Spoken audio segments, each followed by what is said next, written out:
கர்த்தருடைய பரிசுத்த நாமத்துக்கு ஸ்தோத்திரம் உண்டாவதாக. இந்த 1 தெசலோனிக்கேயர் புத்தகம் 2ஆம் அதிகாரம் 10ஆம் வசனத்தை நான் வாசிக்கிறேன், கொஞ்சம் கவனித்து கேளுங்க. விசுவாசிகளாய உங்களுக்குள்ளே நாங்கள் எவ்வளவு பரிசுத்தமும் நீதியும் பிழையின்மையுமாய் நடந்தோம் என்பதற்கு நீங்களும் சாட்சி, தேவனும் சாட்சி. எவ்வளவு அழகாக சொல்றார் பாருங்க இந்த வார்த்தையை. நாங்க உங்களுக்குள்ளே இருந்த காலத்தில், விசுவாசிகளாகி உங்களுக்குள்ள இருந்த காலத்தில், சபைகளுக்குள்ள இருந்த காலத்தில் எப்படி நாங்க நடந்தோம் தெரியுமா? 1, பரிசுத்தமாய் நடந்தோம். 2, நீதியாய் நடந்தோம். 3வது, பிழையற்றதாய் நடந்தோம். அதற்கு நீங்களும் சாட்சி, தேவனும் சாட்சி அப்படின்னு சொல்லிட்டு 7ஆம் வசனத்தை அவர் சொல்றாரு, உங்களிடத்தில் பட்சமாய் நடந்து கொண்டோம். பால் கொடுக்கிற தாயானவள் தன் பிள்ளைகளை காப்பாற்றுவது போல நான் உங்கள் மேல் வாஞ்சையாயிருந்து தேவனுடைய சுவிசேஷத்தை உங்களுக்கு கொடுத்ததுமல்லாமல் நீங்கள் எங்கள் மேல் பிரியமானபடியினால் எங்கள் ஜீவனையும் உங்களுக்கு கொடுக்க மனதாயிருக்கிறோம். அருமையான கர்த்தருடைய பிள்ளைகளே, எப்படி அவர் 3 காரியத்தை சொல்றாரு. நம்ம உடம்பெல்லாம் நடுங்குங்க, ஆத்மா நடுங்கும். நாங்க உங்களுக்குள்ள வாழ்ந்த காலத்தில் பிழை இல்லாமல் வாழ்ந்தோம். பிழை, ஒரு குறை, ஒரு குற்றம் யாரும் கண்டுபிடிக்க முடியல. பிழை இல்லாமல் வாழ்ந்தோம். 2வது, பரிசுத்தமாய் வாழ்ந்தோம். பரிசுத்தம் இல்லாமல் ஒருவனும் தேவனை தரிசிக்க முடியாது. ஏன் தேவனுடைய வெளிப்பாடுகளை கொண்டு வர்றோம்? நாங்கள் பரிசுத்தமாக இருந்து தேவ சமூகத்தில் காத்திருந்து வெளிப்பாடுகளை கொண்டு வருகிறோம், சத்தியத்தை கொண்டு வருகிறோம். நீதிக்குள்ளே நாங்கள் நிலைநாட்டப்பட்டிருக்கிறோம் அப்படின்னு சொல்லிட்டு அடுத்தால 11-12 வாசிக்கிறேன். மேலும் தம்முடைய ராஜ்யத்திற்கும் மகிமைக்கும் உங்களை அழைத்த தேவனுக்கு நீங்கள் பாத்திரமாய் நடந்து கொள்ள வேண்டும் என்றும், தகப்பன் தன் பிள்ளைகளுக்கு சொல்லுகிறது போல நாங்கள் உங்களுக்கு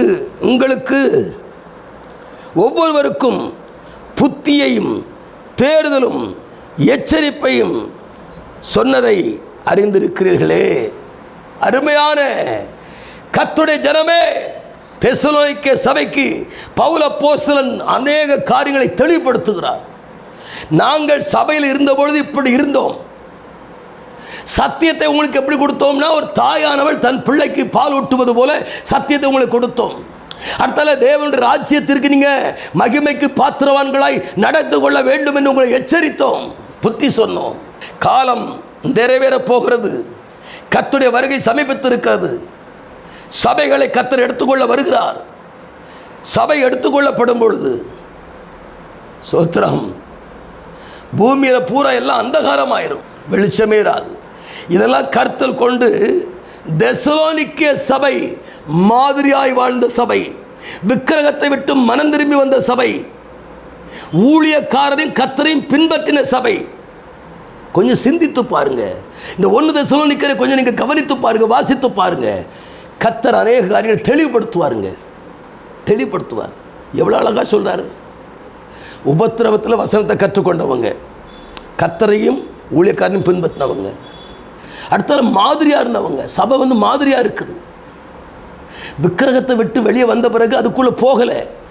அதனால பவுல் சொல்றாரு, ஒரு தாயானவள் தன் பிள்ளைக்கு பால் ஊட்டுவது போல உங்களுக்கு வசனத்தை நிச்சயம் கொடுத்தேன் அப்படின்றார். அது மட்டும் இல்லை, நான் எப்படி ஜீவிக்கிறேங்கிறத நீங்க பார்த்து ஜீவிங்கன்னு சொல்றாரு.